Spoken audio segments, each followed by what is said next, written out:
Thank you for joining Dr. James, Rini, and I, the Curiosity Conduit, for a look behind the curtain of letting destiny deliver. With 47 years of experience as a practicing psychotherapist, Dr. Rini brings profound insight into the dimensions of consciousness. I bring my own lens as a retired law enforcement officer, now immersed in the study of psychology. Together, we invite you into a dialogue where destiny meets awareness and curiosity leads the way. Today, we will discuss the ninth pathway, which falls under action. This conversation may lead to feelings of inspiration and curiosity, and it could also create some inner movement. That's all welcome.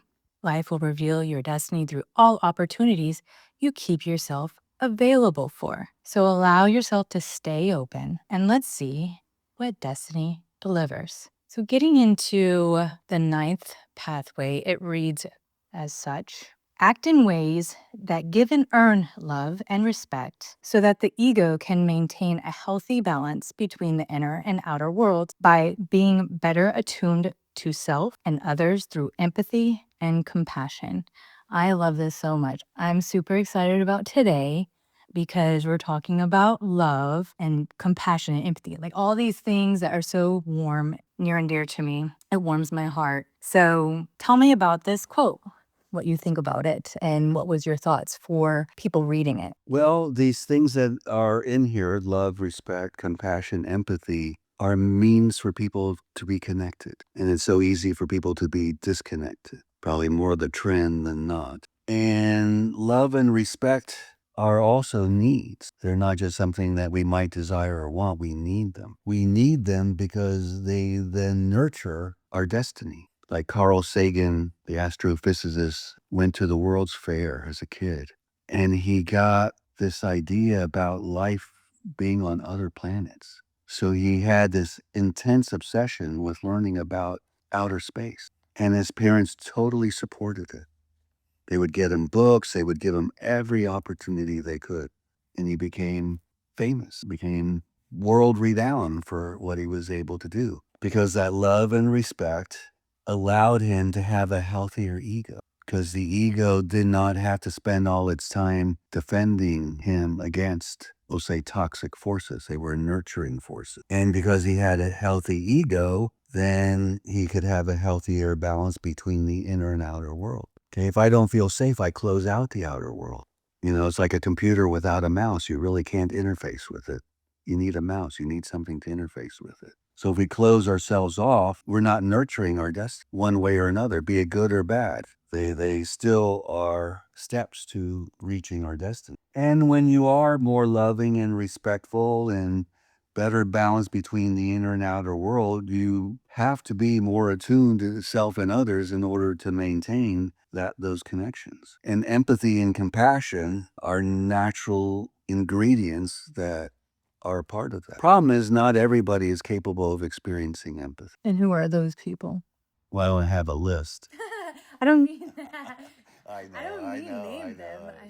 I mean, like, what types of people, other than a sociopath, but like, Well, I would say that unfortunately, society is developing in such a way where people have less and less empathy and compassion. They're much more self-serving and self-centered. That's why everybody likes to throw around the word narcissist, because narcissists don't have empathy. They don't have compassion. They're very self-serving, selfish. would you think that these individuals could, I guess, obtain the ability to have empathy? Should they work on it? Well, that is a great question, as they usually are. It's all in the mindset, because a lot of people see empathy and compassion as weakness, same way as people see niceness as weakness. And because of that mindset, they don't identify it. It's just the opposite. Why would I want to be weak? I'd rather be strong. Empathy is for the weak. You can walk all over the weak. You can take advantage of them. The other thing that goes, so you have certain mindsets or constructs, I would say, that really are the structures that define who you are. So if you lack empathy, you see the world in a completely different way. You see people as objects, not as feeling beings that can feel joy or pain, and you can be a part of that joy or pain. You just see them as having something you want and that you're going to get it. And when you're done, you move on. So to answer that, I will answer that or respond back with this quote. We need to give and receive love and respect because they are instinctual and therefore a basic requirement for self-health.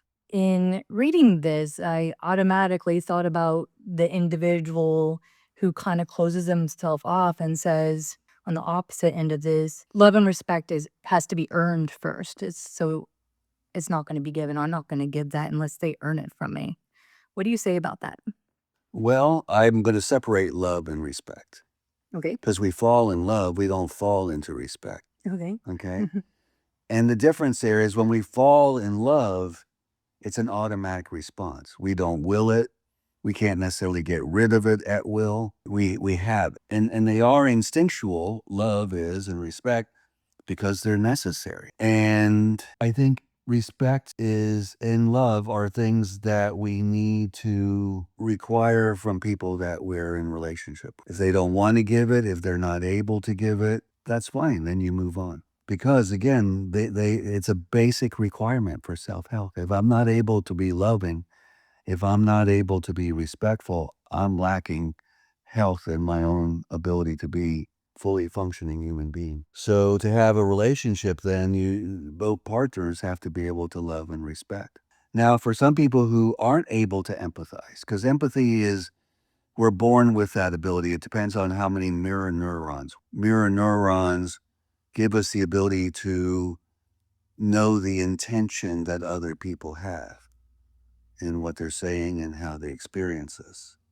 For people who are not able to do that at that level, then have to do it at an intellectual level. Well, I understand how a person might feel if X, Y, or Z happened to them. They can't necessarily feel what they're feeling, but they understand that they would have that feeling and then operate as if they were empathetic. Now, on the flip side of that, a sociopath can understand what the other person is saying and communicate that, but they use it to seduce and exploit the person. Oh, this person understands me. They're safe. I can let them in. But they're not. It's a manipulation. They don't feel those words, but they know if they use them, they'll get that person to do whatever they want them to do for them. Use them up and then they move on. Whereas somebody who's, let's say, empathetic, because a lot of people have this trouble, they may be done with the relationship, but it's so hard for them to break up with them because they don't want the person to hurt. And so they may go days, months, years before they can break up with that person because they don't want to break their heart. So you can see the variations then in whether you have these things or lack them and the impact they have on the self and our relationships. Yes. Love and respect nurture and activate our higher human potential. Does spirituality help with this? What is this? What are you asking? Well, being able to activate our human higher potential with love and respect. Yes, I mean, that's why we're given these abilities. All the abilities we have are there to activate and embody our higher potentials. But like anything, they can be misused or omitted from our experience. But yes, we're given all the ingredients we need to truly be higher beings. Unfortunately, these are higher needs. And in order to achieve these higher needs, you have to be willing to improve your. And the lower needs are stronger, they're more powerful, and therefore more consuming. You know, the lower needs are like an addiction. You know, like a person who's a drug addict, they're consumed with the drug because if they have it, they're using it. If they don't have it, they're looking for it. So whether they have it or not, their whole life is controlled by that drug. And lower needs can be that way, like sex. Okay. It's a very powerful need. So a lot of people will spend their life pursuing sex. It's what players are. Their ego is invested in the seduction of women. So in order for my ego to maintain this high status, I got to keep adding to my body count.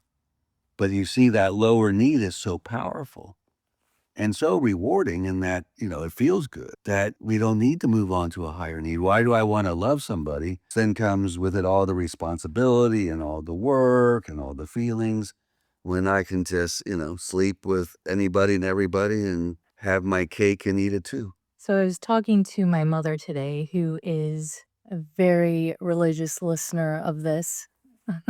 And she's been putting in a lot of work, and we've been talking, and she come over this morning and she says, I am just loving being able to give people and show people love. And she talked about, respect, and she wants them to feel her bright light.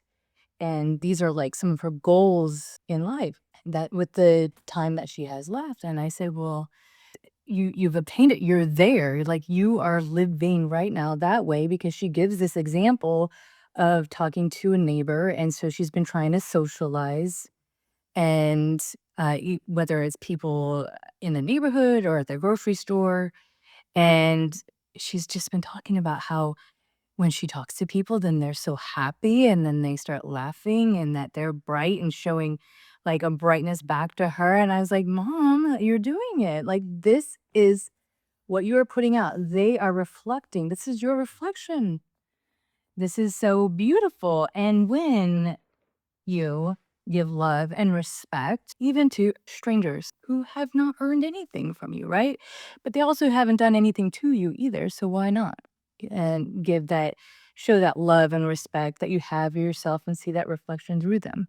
It makes me think of this one client, and she isn't there anymore, but was in a place where she felt nobody cared about her. And I'm thinking about what's that like to feel like no one cares about you. And a complete stranger can make you feel cared for. And so, yes, having that love and respect and giving it out there can make a person stay. It can fill them, with a feeling of having value.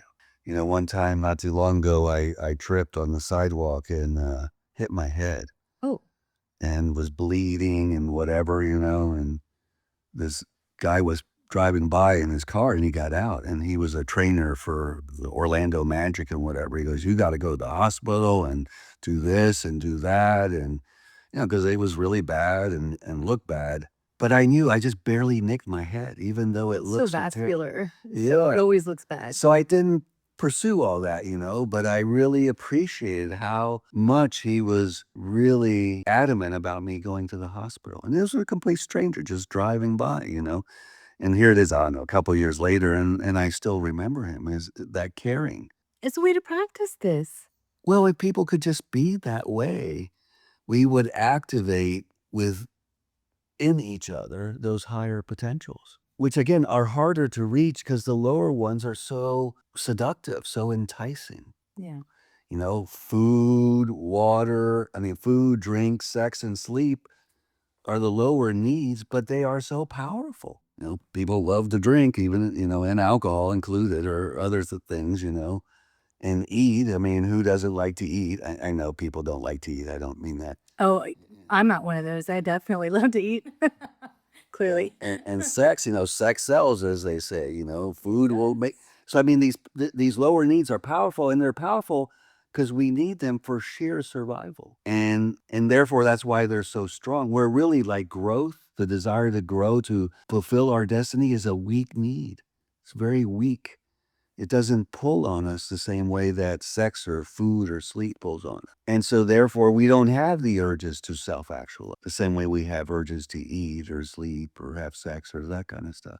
And so, you really have to satisfy those things in a reasonable way so that you can move on to the higher need. I had a client, and I don't know if I've said this before, that his ego was so invested in the seduction of women that he not only had to sleep with them, they had to fall in love, because that really then made him special. Because maybe, lots of guys could sleep with lots of women, but could they get them to fall in love with them? And he wasn't in love with them. He just needed his ego stroked by them falling in love with him. But I got to give the guy a lot of credit. He came to therapy. He owned it. He wanted to fix it, and he did. Most people do not have that kind of motivation. Most people don't have you as a therapist. Well, thank you. Thanks. It's true. I would like you to read the next quote. Because of neuroscience today, we know that the human brain is social. Our relationships with others will determine what aspects of our nature will or will not be nurtured. So, my question to this is, if you have a person who comes in and they just hate people, they just don't want to be around people, and they think they don't need people, what the effects could be of that? They like pets. To well, Because I have had that. I mean, I have often clients come in, I don't like people. And so they put their love into pets because animals tend to be loving and trustworthy and loyal. And so I recently gave this example to somebody who I'm very close with this past week, who also does not like people. I think that the individuals who say they don't like people, they truly do. They just like their own people, and they're really tiny groups because typically they're small, groups, and have been burned a lot. They've just been burned and hurt, and they're disappointed in people. But for this person, I gave them the scenario. I said, imagine day in, sitting where you're at, day out, no people around you, no nothing, day in, day out, every day, no people. No people to talk with, nobody to interact with, no nothing. And they gave the, like, mega gesture with their hand to their head as if they were going to do something terrible to themselves. I said, exactly, exactly. We need people. We are social beings. I mean, just that example alone just was put them in a dark place that they didn't, well, see, like that. here's thinking as I'm listening to that, and I've had, people tell me that. And I guess, I'm having this thought for the first time, trying to find a way to maybe clarify what that person is saying, even though he or she didn't say it. When people say they don't like people, they're saying they don't like people that are evil, Yes. because there are a lot of evil people. And evil is destructive. It's damaging to self-health. It is contrary to letting our destiny deliver.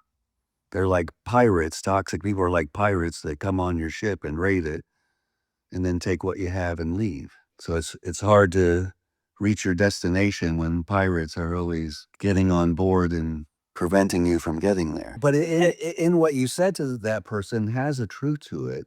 And that is that you want to associate with people that are good people, that are not evil. Yeah. Or strive to be good. I mean, we all have work to do on ourselves. And I think it's important that you mention these things and that I'm talking about this also because I would say to this point right now, for the people I'm interacting with, most of them don't like people. And I want them to see a different side of what they're trying to say. Okay, and that's why I would specify you don't like the evil that people can be, Yes. because, I like movies. I go to the movies a lot, and I came up with this diagnosis I created for myself. I suffer from MAD. It stands for movie affective disorder. Because I cry at movies all the time, halves and. I do too. But I told my wife that what movies make me do and why I cry is because it portrays people in the way I wish they were.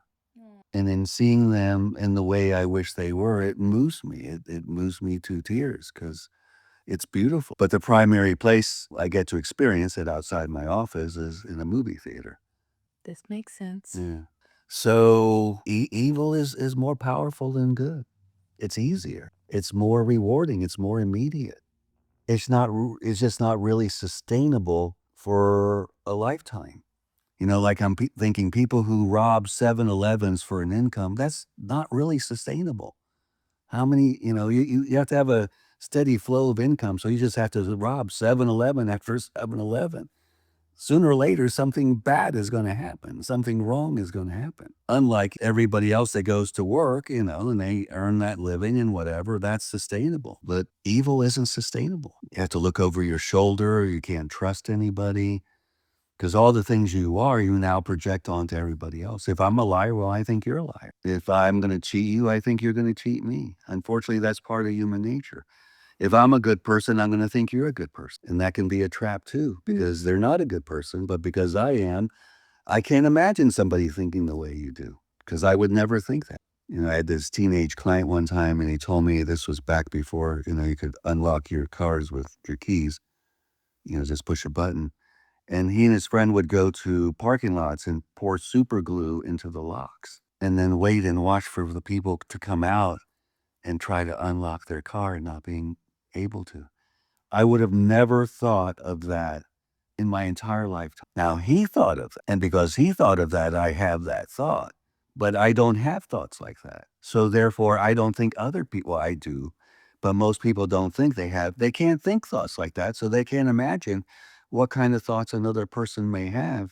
And that's the problem with people that are naive and innocent. They don't know that evil exists. They think everybody else is like them. Of course, we learn from experience, but hate, I'd say, is a response to hurt. And people do inflict a lot of hurt on each other. As the great Mudvayne says, hurt people hurt people. Yeah. Misery loves company. Yes, for sure. Okay. Love and respect promote spontaneity, creativity, and freedom of expression. If we have love and respect, we are free to be ourselves. Now, my question to this, I have lots of questions, but really the big one that came to mind is spontaneity important? Inquiring minds want to know. My mind. I think so. Yes. Obviously it's listed here, and I'm a very spontaneous person. So how important is spontaneity? Very. Thank you so much. All right, we're done here. No, okay. I know, I'm just playing with you. Give me. Well, because it's the opposing force of consistency. Love and respect promote spontaneity, creativity, and freedom of expression because we feel safe to be ourselves. If we're in a situation where we don't feel safe to be ourselves, we then behave in the way that convention tells us to behave. And as long as we're behaving according to convention, we're not being ourselves. It's that moment of spontaneity we're allowing the self to shine through. And we take a risk whenever we're spontaneous because we don't know how that person's going to handle it. You may tell a joke that may just be offensive or may just, fall on its face, where with somebody else it may have been funny. So being spontaneous is being in the moment. Let's put it that way. How people want to be in the moment. Spontaneous is truly being in the moment. And it's also there's less fear when somebody is being spontaneous. I think there's less fear. Well, I'd say that because in order to be spontaneous, you have to feel safe. And if you're being spontaneous and feel safe, then the other person can feel safe too. Yes. So yeah, energy is contagious. We tend to absorb other people's energy. That's good. Is there anything else that you can think of that you would like to add to this? No, I don't have anything right off the top of my head. Okay. Well, then So no, let me I'm going to go back to something, that we said before about neuroscience and how it says that we are social beings. And how things like I hate people then causes us to turn against what is very natural. And one of the other things that people can do or that people say is that you shouldn't need someone else to be happy and that you should find that happiness within yourself before you get into a relationship. So I wonder if these same people will tell a newborn baby, you don't need to get attached to your mom to be happy. Learn how to be happy on your own. You shouldn't need your mom for love and attention and nurturance and those kinds of things. I don't think any parent would go that route. Well, I like this comparison because the fact is at different points in our life, as we are learning, we are like babies, the things that we're learning. And supposedly when we become geriatric, we become babies again. No. Yes, no. Well, I guess it could like in having and needing to Need to be taken care of. Yeah. Well, no, that's not the point that I was going to make. The point I was going to make is that It's a point in life that I'm starting to see where they want to have fun like a kid. Yeah. And it's okay Yeah. to do that. As far as at what point, not everybody gets taken care of. Not everybody gets to make it that far. What a blessing, I'd say. Yeah, my But- mother said that she didn't want to live long enough to be a burden to her children. And at the time, I couldn't imagine how she could possibly be a burden. But she got her wish. She died before she could be old enough to be a burden to her children. So be careful what you wish for. And going back to the thing that people don't like people, they prefer animals. They're animals, they treat them like people. They talk Or to better, them. or better. Or better, yeah. They'll spend tons of money on their health and medical bills and. Well, they're so cute, but they are not people. Okay, but we treat them like people. That's what I'm saying. True. Right. Yes. I mean, I see them now in little baby carts, and you put them in your purse and walk around like. Well, it's cute. I don't do it, but it's cute. I know little things are cute, and my wife every little baby. Oh, it's so cute. I go, you say that about every baby, every little kid, because little things are cute. Yes, almost. That was all good stuff. Thank you so much, Dr. Rini. And thank you for joining Dr. Rini and I on this journey behind the curtain of letting destiny deliver. Join us next time as we will discuss the 10th and final pathway listed under action. Remember to subscribe and like, and questions or comments are welcome below. Now ask yourself, what part of your life might destiny be trying to speak through right now? Keep exploring, stay curious, and remember, destiny isn't something you chase, it's something you allow. Until next time, be well.